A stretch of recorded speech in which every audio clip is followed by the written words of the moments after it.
Hi hello friends, welcome back to my channel. ನಾನು ಸಂಗೀತ. ಎಲ್ಲರೂ ಹೆಂಗದಿರಿ? ಆರಾಮದಿರೇನ್ರಿ? ನಾನು ಕೂಡ ಆರಾಮದಿ ನೋಡ್ರಿ. ಬರ್ರಿ, ಇವತ್ತಿನ ರೆಸಿಪಿ ಬಂದುಬಿಟ್ಟು ಮೊಳಕೆ ಕಾಳಿನ ಸಾಂಬಾರು ಅಥವಾ ಪಲ್ಯನ ಅಂತ ಅನ್ಬೋದು. ಇದನ್ನು ನಾವು ರೊಟ್ಟಿ, ಚಪಾತಿ, ಮುದ್ದೆ ಅನ್ನೋ ಜೊತೆ ಕೂಡ ತೊಗೋಬೋದು ನೋಡ್ರಿ. ಸೂಪರ್ ಕಾಂಬಿನೇಷನ್ ಇರ್ತದೆ. ಅದನ್ನು ಯಾವ ರೀತಿ ಮಾಡೋದು ಅಂಥೇಳಿ ನಾನಿವತ್ತು ನಿಮ್ಮ ಜೊತೆ ಶೇರ್ ಮಾಡ್ಕೋತೀನಿ ನೋಡಿರಿ. ಇದನ್ನು ಮಾಡೋದಕ್ಕೆ ಮೊದಲಿಗೆ ಎಲ್ಲ ಕಾಳುಗಳನ್ನು ಮೊಳಕೆ ಬರೆಸ್ಕೊಂಡಿದ್ದೀನಿ. ನಾನು ಹೆಸರು ಕಾಳು, ವಟಾಣಿ ಮತ್ತು ಮುಕುಡಿ ಕಾಳನ್ನ ತೊಗೊಂಡಿದ್ದೀನಿ. ನೀವು ಬೇಕಾದ್ರೆ ಹುರುಳಿ ಕಾಳನ್ನು ಕೂಡ ಆ್ಯಡ್ ಮಾಡ್ಕೋಬಹುದು, ಇಲ್ಲ ಒಂದೇ ಕಾಳಿಂದ ಕೂಡ ಮಾಡ್ಕೋಬಹುದು. ಇವಾಗ ಒಂದು ಟೊಮೆಟೊ, ಒಂದು ಉಳ್ಳಾಗಡ್ಡಿ ಮತ್ತು ಸ್ವಲ್ಪ ಕರಿಬೇವನ್ನ ಇಟ್ಕೊಂಡಿದ್ದೀನಿ. ಇದಕ್ಕೆ ಜಾಸ್ತಿ ಏನು ಮಸಾಲೆ ಏನು ಬೇಕಾಗಿಲ್ಲ ನೋಡ್ರಿ. ತುಂಬಾ ಕ್ವಿಕ್ಕಾಗಿ ಮಾಡುವಂಥ ರೆಸಿಪಿ ಇದು. ಇವಾಗ ಒಂದು ಮಿಕ್ಸಿ ಜಾರಿಗೆ ಟೊಮೆಟೊ, ಸ್ವಲ್ಪ ಕರಿಬೇವು ಮತ್ತು ಹಸಿ ಕೊಬ್ಬರಿನ ಹಾಕ್ಕೊಂಡಿದ್ದೀನಿ. ಇದನ್ನು ಮಿಕ್ಸಿ ಮಾಡ್ಕೊಂಬಂದ್ರೆ ಸಾಕು ನೋಡ್ರಿ. ಮಸಾಲೆ ಇಷ್ಟೇ ಇದಕ್ಕೆ. ತುಂಬಾ ಚೆನ್ನಾಗಿರ್ತದೆ ಈ ರೆಸಿಪಿ ನೋಡ್ರಿ. ಇದಕ್ಕೆ ನಾನು ಬೇರೆ ಏನನ್ನು ಕೂಡ ಆ್ಯಡ್ ಮಾಡಿಲ್ಲ. ಬರೀ ಕೊಬ್ಬರಿ, ಟೊಮೆಟೊ, ಕೊತ್ತಂಬರಿನ ಅಷ್ಟೇ ನಾನು ಮಿಕ್ಸಿಗೆ ಹಾಕ್ಕೊಂಡಿದ್ದೀನಿ. ಇವಾಗ ಒಂದು ಪಾತ್ರೆನ ಇಟ್ಬಿಟ್ಟು ಅದಕ್ಕೆ ಎಣ್ಣೆನ ಹಾಕಿ, ಎಣ್ಣೆ ಕಾದ್ಮೇಲೆ ಸ್ವಲ್ಪ ಜೀರಿಗೆ ಸಾಸಿವೆನ ಹಾಕೋಬೇಕಾಗುತ್ತೆ ನೋಡ್ರಿ. ಜೀರಿಗೆ ಸಾಸಿವೆ ಹಾಕೊಂಡ್ಮೇಲೆ ಆವಾಗಲೇನು ಕಟ್ ಮಾಡಿ ಇಟ್ಕೊಂಡಿದ್ನೆಲ್ಲ ಉಳ್ಳಾಗಡ್ಡಿನ ಹಾಕ್ಕೊಂಡು ಸ್ವಲ್ಪ ಚೆನ್ನಾಗಿ ಫ್ರೈ ಮಾಡ್ಕೋಬೇಕಾಗತ್ತೆ.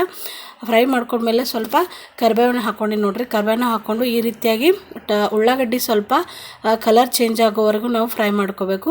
ಅದು ಆದಮೇಲೆ ಏನು ಕಾಳಿದ್ದು ನೋಡ್ರಿ, ಮೊಳಕೆ ಬರೆಸಿರೋಂಥ ಕಾಳನ್ನು ಇವಾಗ ಅದಕ್ಕೆ ಹಾಕ್ಕೊಂಡು ಚೆನ್ನಾಗಿ ನಾವು ಹಸಿ ವಾಸನೆ ಹೋಗೋವರೆಗೂ ಸ್ವಲ್ಪ ಮಿಕ್ಸ್ ಮಾಡ್ಕೋಬೇಕಾಗತ್ತೆ. ಈ ರೆಸಿಪಿ ನೋಡ್ರಿ ರೊಟ್ಟಿ, ಚಪಾತಿ, ಅನ್ನ, ಮುದ್ದೆಗೆ ತುಂಬಾ ಚೆನ್ನಾಗಿರ್ತದೆ ಕಾಂಬಿನೇಷನು. ಇವಾಗ ಪಲ್ಯ ಮಾಡೋದು, ಸಾಂಬಾರು ಮಾಡೋದು ಅಂಥೇಳಿ ಟೆನ್ಷನ್ ಆಗಿರ್ತದೆ ನೋಡ್ರಿ. ಎರಡೆರಡು ಏನು ಮಾಡೋದು ಅಂತ ಇರ್ತದಲ್ಲ, ಆವಾಗ ಈ ಟೈಮ್ ಒಳಗೆ 2 in 1 ಅಂಥೇಳಿ ಇದನ್ನು ಮಾಡ್ಕೋಬಹುದು ನಾವು.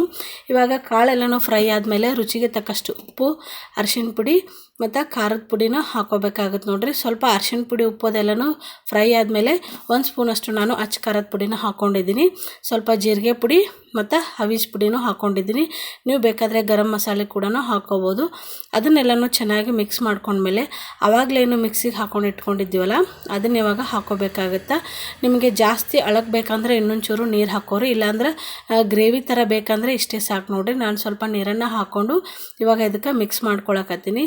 ಆಮೇಲೆ ನೋಡ್ರಿ ರುಚಿಗೆ ತಕ್ಕಷ್ಟು ನಿಮ್ಗೆ ಏನಾದರೂ ಇನ್ನೊಂದು ಸ್ವಲ್ಪ ಉಪ್ಪದು ಬೇಕಾದ್ರೆ ಉಪ್ಪನ್ನು ಹಾಕೋರಿ ನೋಡ್ರಿ. ನಾನು ಇನ್ನೊಂದು ಸ್ವಲ್ಪ ನೀರನ್ನು ಹಾಕ್ಕೊಂಡಿದ್ದೀನಿ. ನೀರನ್ನು ಹಾಕ್ಕೊಂಡು ಸ್ವಲ್ಪ ನಾನಿಲ್ಲಿ ಬೆಲ್ಲನ ಆ್ಯಡ್ ಮಾಡ್ಕೊಂಡಿದ್ದೀನಿ. ನೀವು ಬೇಕಾದರೆ ಹಾಕ್ಕೋಬೋದು, ಇಲ್ಲಾಂದರೆ ಸ್ಕಿಪ್ ಕೂಡ ಮಾಡ್ಕೋಬೋದು. ಇನ್ನೂ ಯಾರಾದರೂ ನನ್ನ ಚಾನಲ್ನ ಸಬ್ಸ್ಕ್ರೈಬ್ ಮಾಡದೆ ನೋಡ್ತಾ ಇದ್ದರೆ ಪ್ಲೀಸ್ ನನ್ನ ಚಾನಲ್ನ ಸಬ್ಸ್ಕ್ರೈಬ್ ಮಾಡ್ಕೊಂಡು ನೋಡಿರಿ, ಸಪೋರ್ಟ್ ಮಾಡಿರಿ. ಇದೇ ರೀತಿ ನಾವು ಇದನ್ನು ಸಣ್ಣ ಉರಿ ಒಳಗೆ ನಾವು 10 ರಿಂದ 15 ನಿಮಿಷ ಚೆನ್ನಾಗಿ ಬೇಯಿಸ್ಕೋಬೇಕಾಗತ್ತೆ. ಬೇಯಿಸ್ಕೊಂಡ್ರೆ ಪರ್ಫೆಕ್ಟ್ ಆಗಿರುವಂಥ ಮೊಳಕೆ ಕಾಳಿನ ಸಾಂಬಾರು ರೆಡಿ ಆಗುತ್ತೆ. ಹೆಲ್ತಿಗೆ ಕೂಡ ನೋಡ್ರಿ ಮೊಳಕೆ ಕಾಳು ತುಂಬಾ ಒಳ್ಳೆಯದು. ಮತ್ತು ಯಾರಾದರೂ ಡಯಟ್ ಮಾಡ್ತಿದ್ರಂದ್ರೆ ಈ ರೀತಿ ಸಾಂಬಾರು ಮತ್ತು ಪಲ್ಯನ ಮಾಡ್ಕೊಂಡು ತಿನ್ನಿರಿ. ತುಂಬಾ ಈಸಿ ಆಗುತ್ತೆ ಡಯಟಿಗೆ. ಅದನ್ನು ನೋಡ್ರಿ. ಮತ್ತು ಹೆಲ್ತಿಗೆ ನೋಡ್ರಿ ಕಾಳು ಎಷ್ಟು ಅಂತಂದ್ರೆ, ಇವಾಗ ಯಾವುದೇ ಹಾಸ್ಪಿಟ್ಲಿಗೆ ಹೋದರೂ ಕೂಡ ನಮಗೆ ಹಾಸ್ಪಿಟ್ಲ್ ಒಳಗೆ ಡಾಕ್ಟ್ರು ಮೊದಲು ಹೇಳೋದಂದ್ರೆ ಹಸಿ ತರಕಾರಿ ಮತ್ತು ಮೊಳಕೆ ಬರೆಸಿರೋವಂಥ ಕಾಳನ್ನು ತಿನ್ನಿರಿ ಅಂತ ಹೇಳ್ತಾರೆ. ಒಬ್ಬೊಬ್ಬರು ಹಸಿದು ತಿನ್ನೋಕೆ ಇಷ್ಟಪಡೋಂಗಿಲ್ಲ, ಅಂಥವ್ರಿಗೆ ಈ ರೆಸಿಪಿನ ಮಾಡಿಕೊಡ್ರಿ. ತುಂಬಾ ಇಷ್ಟಪಟ್ಟು ತಿಂತಾರಂತ ಹೇಳ್ಬೋದು ನೋಡ್ರಿ. ಈ ರೀತಿಯಾಗಿ ನಾವು ಚೆನ್ನಾಗಿ ಒಂದು 10 ನಿಮಿಷ ಅದನ್ನು ಕುದಿಸ್ಕೊಂಡ್ಬಿಟ್ರೆ ಮೊಳಕೆ ಕಾಳಿನ ಸಾಂಬಾರು ರೆಡಿ ಆಗುತ್ತೆ. ಮೇಲ್ಗಡೆ ನಾವು ಇದಕ್ಕೆ ಸ್ವಲ್ಪ ಕರಿಬೇವು ಹಾಕಿದರೆ ಮುಗೀತು ನೋಡ್ರಿ. ಪರ್ಫೆಕ್ಟ್ ಆಗಿರುವಂಥ ಟೇಸ್ಟಿ ಆಗಿರುವಂಥ ಮೊಳಕೆ ಕಾಳಿನ ಸಾಂಬಾರು ರೆಡಿ ಆಗುತ್ತೆ. ನಾವು ಇದನ್ನು ಅನ್ನ, ದೋಸೆ, ಚಪಾತಿ, ರೊಟ್ಟಿ ಜೊತೆ ಕೂಡ ಸರ್ವ್ ಮಾಡ್ಬೋದು. ಈ ರೆಸಿಪಿ ನಿಮ್ಗೆ ಖಂಡಿತವಾಗ್ಲೂ ಇಷ್ಟ ಆಗಿದೆ ಅಂತ ಅಂದ್ಕೊಂಡು ನೋಡ್ರಿ. ಇಷ್ಟ ಆಗಿದ್ರೆ ಲೈಕ್ ಮಾಡಿ, ಶೇರ್ ಮಾಡಿ, ಕಮೆಂಟ್ ಮಾಡಿ. ಮತ್ತು ಇದೇ ರೀತಿ ರೆಸಿಪಿಯೊಂದಿಗೆ ಮುಂದಿನ ವಿಡಿಯೋದಲ್ಲಿ ಸಿಗ್ತೀನಿ ಸ್ನೇಹಿತರೆ. ಬಾಯ್.